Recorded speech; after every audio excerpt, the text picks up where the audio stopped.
Et là, vous vous rendez compte que des élèves de classe de terminale, pas plus tard que hier, ont copieusement bastonné leur enseignant.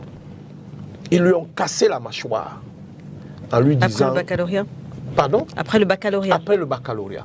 Tout simplement parce que, dit-il, ce monsieur, cet enseignant, il a fouillé les poches des enfants et il a enlevé tout ce qui pouvait les amener à tricher.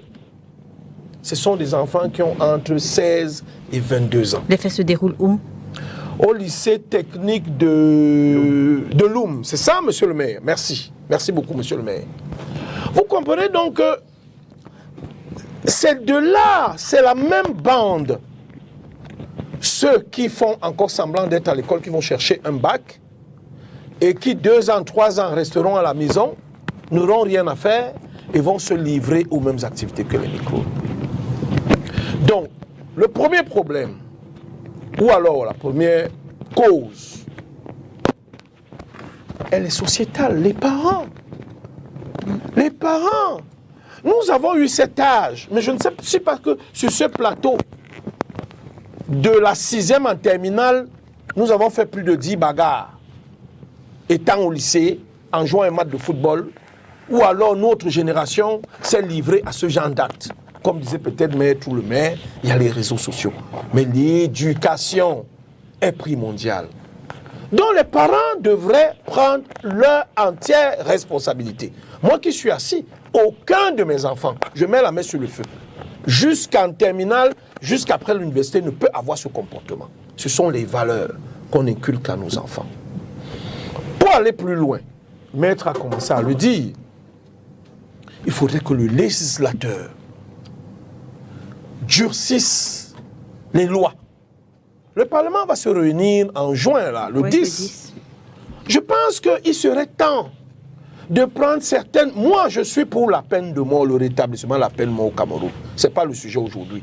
Mais juste pour vous dire qu'il faut durcir la législation en matière de délinquance juvénile, en matière de crimes économiques, en matière de féminicide. Il y a trop de choses à faire où, si l'État veut être fort, il faut donner la possibilité, n'est-ce pas, aux hommes de droit d'être rigides. Donc, pour ma part, que ce soit ces élèves qui ont tapé leurs enseignants, ils sont nombreux, que ce soit ces microbes qui ont sévi à Douala et qui sont actuellement à Yaoundé, si la législation était dure et que leurs parents, bien que dépassés par le comportement de leurs enfants, leur disaient au moins que, attention, vous courez 10 années de prison ou une condamnation. Une fois qu'on vous trouve avec une arme blanche, comme ce qui s'est passé avec l'affaire du petit, je vais passer le nom, qui a été froidement assassiné par un adulte à Yaoundé, on vous trouve avec une arme blanche, hors de chez vous, parce que chez vous, ça peut encore être de l'autodéfense.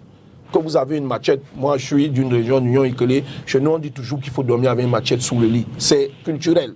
Mais que vous vous baladez dans la rue, hors de votre champ, de vos plantations, pour aller agresser des gens, il faut durcir la législation.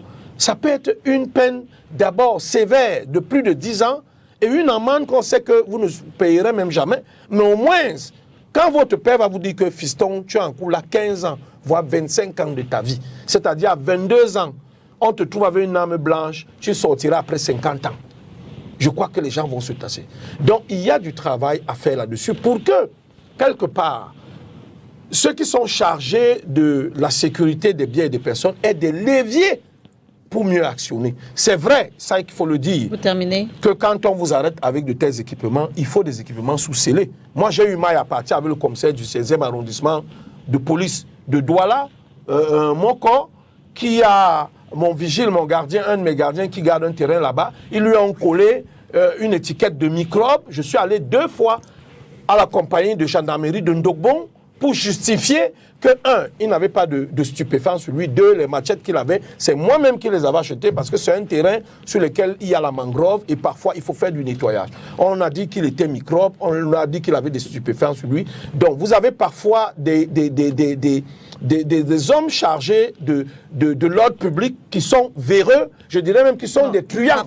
Ça je le dis ici aujourd'hui. Ça peut être une méprise également. Non.